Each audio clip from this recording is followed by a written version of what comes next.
May bagay sa kanila. So, dito tayo natin napagpamalan ito. So, 3 things lang informa ko kung na unang we are all called. Kaya kita magtawag. Itawag kita sa ano? Sa isang okasyon. Kung sa kanila, sa okasyon. Kung ano man ang okasyon na pinipili, na pangasawa ka man, o kung nagpangalan ka man, o kung nagplano ka man, o kung nag-choose ka, o nagpili ka, na manginlaon, o kung ginagawa ka na sa ginagawa na simple blessedness. Siguro, blessed ka ng aman, wala ka nagpakasalat sa kayo, paano naman sala. Ang mga ginagawa ng simple blessedness. They are all called blessed. Kaya siguro, bigla kung may sala, o kung nasawa ka, may sala na eh. Ang mga bata, binabunyagan sila, hindi naman parang magmangin Kristiyano, o kung mga sa Diyos. Pero sa pagkanas man sa sala, matalang diwan. Diba? Nagkaroon may pinakain sila ang original sin sa Diyos ang pagbunya. So, ang nakakonsero kung ang mga ginagawa pagit na sa pagkakali, o kung reliyoso man na coding, so isa man ang okasyon man na, magpali kaya. Hindi ka man laon, hindi ka man single blessed, pero you are married to the church. Ang magiging tawag na bukasyon sa pagkakali, pagkamadali, o kung sa pagkadikon, yung kailangan magiging tawag man sa US na permanent deacon. May mga asawa sila, hindi sila magpali, pero pwede sila mag-servisyo sa simbahan. Deacon sila, pwede sila mag-sermon, pwede sila mag-blessing. Kaya sa US kulang din ang, o kung sa iba ng mga puso, kulang din ang mga kapatid. Pero we are called also to our obligation. Obligation, duties, and responsibilities. Kung tatay ka, hindi pwede nga tatay ka lang. May mga pinagalain na ang mga responsibility. Pagkatandaan na, o kung obligasyon na. Obligasyon mo, magpalangga sa mga asawa, o kung paano. Obligasyon niyo ang magpalangga sa inyong mga kabataan. Ang mga kabataan, siguro ang mga steps na mag-calling from them, no? Or for them. Na yung naunang sa kanya, magtuon sila. Mag-eskwela. Para sa ilang nalagod ko.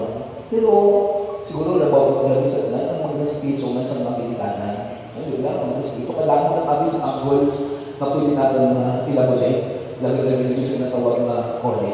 Pero kailangan may kore. Hindi ako pwede ng tayo lang ang itawag na mag-servisyo.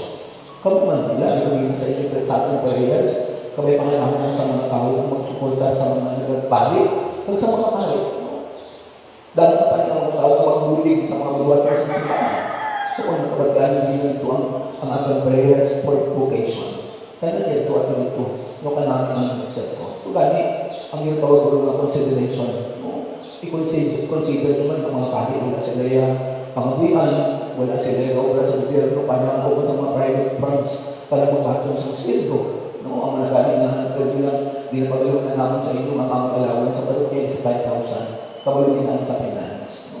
Di ko may mga tao na anuhat, pero hindi ko maka-blessed ng isang salakyan, mga balay, ng isang camping, o gusto nila tagaan ng isang tao, pero also happy for that. Kaya ang ikagawa, Jesus was also with sinners. Because sinners also have the right to be with God. Well, magmako sila. Kaya kita niya, nagkakaon ko si Cristo ko sa kanyang hatiyo na balay, nagdakot dito mga friends sa inyo, kailangan ko ng mga sasala. That's why, sabi ko nga po siya, na ang iyang kapitunan, ang iyong magdimuo, nag-upod sa mga sasala at mga tax collectors. No? So, grabe ang ilang kumintanan sa imo. Kami naman, tao na tao. Di ba lang, kung isang ekabante, hindi kasi natawag na inagin na sila birds with the same feather, flock together. No? Because you know, kung nag-upod ka sa mga kasasala, ano palawag sa imo? Diba? Kung nag-upod ka sa mga drug addicts, ano palawag sa imo? Kung ang imong mga abyan, drug lord, ano palawag sa imo? Binuo. Santos, hindi guro eh. Ako naman, they were correcting Jesus. Or perhaps the apostles. You said you are God. Ikaw ang binuo. Diba na ikaw ang nululog kayo sa kalimutan? Para nag-upod ka din sa amin. Kaya ngayon, nag-upod ka sa mga kasasala. Diba? Kung kami ang mga pari, hindi mo magmakaulunan, magkanto kami sa area, hindi kayo mamupuno sa inyo mga atin sa simbahan. Pero sa pagkatapos ng mga na nagpahupo sa nagkato. Pero sa mga wala ng simbahan, ito kami binagkanto. Ano kayo ang inyong iksiling? Inaalam naman si Padre, paano lumisan siya? No? Nagkanto mo ito sa mga nahubog, ito kami nakahantak, hindi pa pamulang. Ano naman si Padre? Hindi na kami nasunod. No, hindi na kami sa servisyo sa simbahan. O, diba? Ano na ang pag-intendin siguro nito? Kaya nga, ang Father, pagkatutuin niya para sa amo na hindi ko mapupunan, siguro makorek mo hindi ka mo. Amo na hinahimo sa mga tao. Minsan sa mga tao, sa palibot sa mga sa mga Pharisee. Because you are thinking, na they are the only ones who has the right to be with kindness or goodness, dayawan lang sila.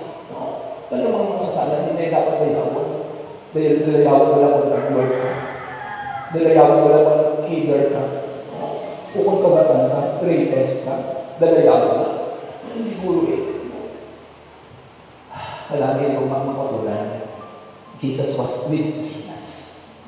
No? Pero, ako sila, na ang sinners who really wanted to change themselves. You are not here. Di ba? Bilangan ng Eros, bilang tax collectors. Wala ito siya ng balik. No? Si Maria Magdalena, magsasama man ito. Pero pag sila ng Kristo, I will never condemn you. So, hindi man ako magundinan sa iyo. Bisa wala akong sala. Kaya wala akong sabihin sa kung sino sa inyo wala akong sala. Ang magunang magbato sa inyong babae. Di ba nagbato? Wala akong bilang. Hindi nga bisa ako. Hindi man. Magbato sa inyo. Go and sin no more. Maglakat ka, kag hindi ka na magpapasala. Liwan. Sige. Nagsanto siya. Nagsanto ka si Maria Magdalena. O si Mateo. Nagsanto. San Mateo eh. Kita mo na, from sinners to become to saint. Okay. Naaman, ang motion, the third is, ano sa Kristo? It is mercy I desire, and not sacrifice. Ano naman na mga sa Diyos sa iyo, kapag saan ka mula sa sulong sa mga sapat na sinulong lang, sa nagko pa ng mga bata na sulong sa gano'n.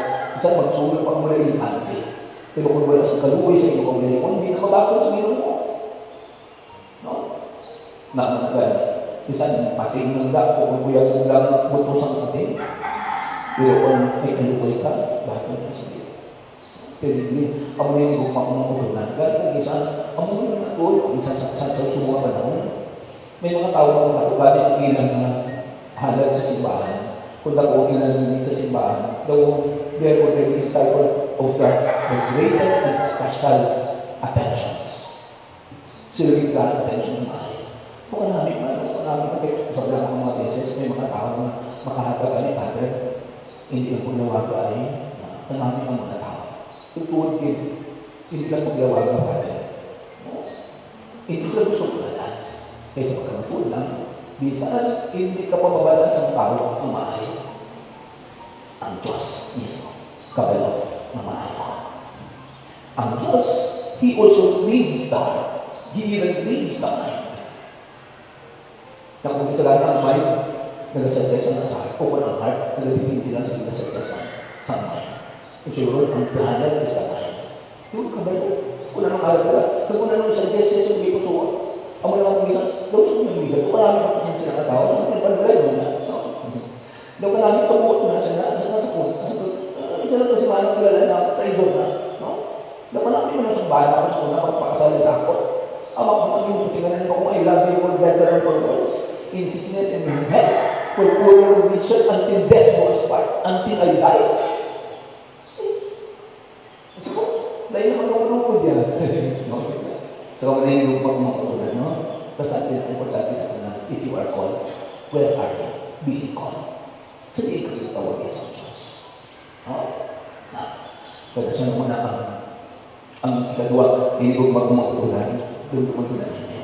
Hindi ko kayo mag-isipin ang tanong ng mga tao sa kalimutan, bisan makasasala. Because if they change, or perhaps si Kristo ay para sa mga kasasala, hindi para sa mga kakatato sa ilang kaunahiman. Karon, we are called again, ultimately, by Jesus. Sabi niya, it is mercy I desire, and not sacrifice.